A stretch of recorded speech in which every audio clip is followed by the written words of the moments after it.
Salut à tous, et écoutez, aujourd'hui je vais construire un mur à base de palettes, un mur de bois sur lequel je vais pouvoir accrocher mes outils. C'est parti. Je commence par trier et récupérer des palettes que j'ai déjà à moitié désossées. Je fais ça dès que je les reçois, comme ça c'est plus facile pour le rangement.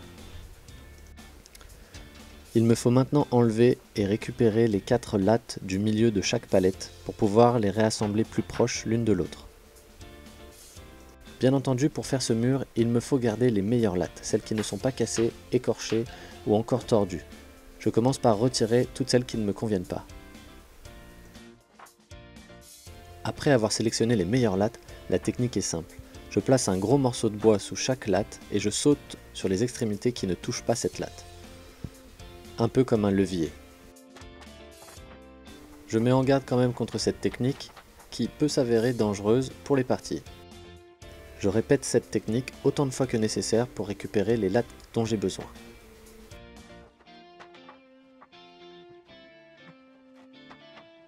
Pour l'instant, je choisis de garder une latte à chaque extrémité de ma palette. Je fais ça pour que le cadre garde sa rigidité. Et avec un peu de chance, tout tombera parfaitement. Il me faut maintenant enlever les vieux clous de chaque latte de bois. Je commence par utiliser une pince. Mais je constate que ça abîme et casse même certaines lattes. Esthétiquement parlant, c'est pas top. Je vais passer à la deuxième solution. Ma grande amie la meuleuse. Avant l'utilisation de celle-ci, je fais attention de mettre des gants, des lunettes et un casque à réduction de bruit. Forcément maintenant c'est plus rapide, même beaucoup plus propre. En plus de ça, la meuleuse laisse des marques sur le bois qui sont assez stylées.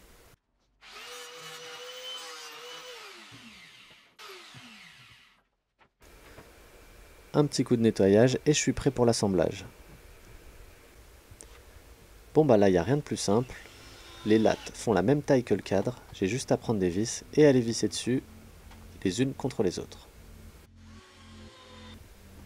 Sachant qu'on est dans un projet de récupération, j'utilise des vis d'anciens projets ou même d'anciennes structures que j'ai récupérées à droite à gauche.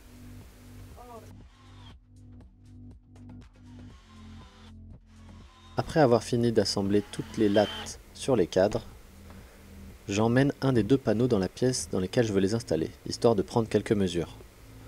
Car ce projet est un petit peu un projet que je fais à main levée. J'avise en fonction de la construction et en fonction des éléments. En effet, il me manque 30 cm de panneaux pour avoir la hauteur que je souhaite. Il me faut donc à nouveau retirer des lattes des palettes. Je me débarrasse à nouveau des clous.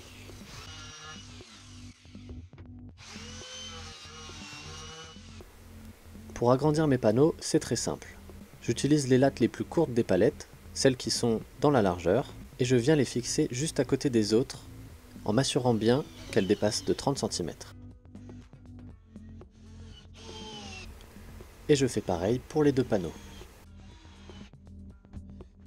Avant de passer au ponçage, je dois m'assurer qu'aucun clou ou agrafe ne reste sur les lattes de bois. Pour le ponçage, j'utilise une Metabo FMS 200, une petite ponceuse à scratch bien pratique pour ce genre d'exercice. Il existe des dizaines de modèles de patins à scratch perforés pour ce genre de ponceuse. Dans ce cas précis, je n'avais pas les patins adéquats pour ma ponceuse. Donc j'utilise des patins plus gros, 107 x 142. Il n'y a pas vraiment de risque à faire ça si le patin est plus gros que les scratchs. J'ai décidé de traiter ces panneaux de bois de 2 façons.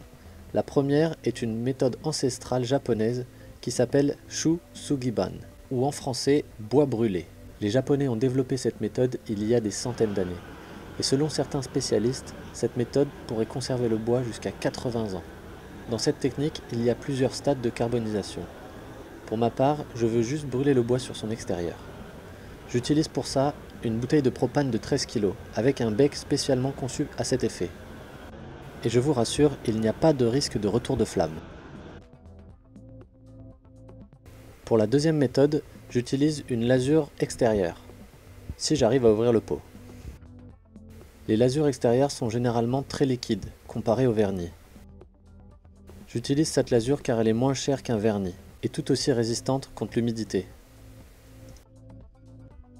Je laisse sécher 24 heures dans un endroit sec, et le travail est terminé.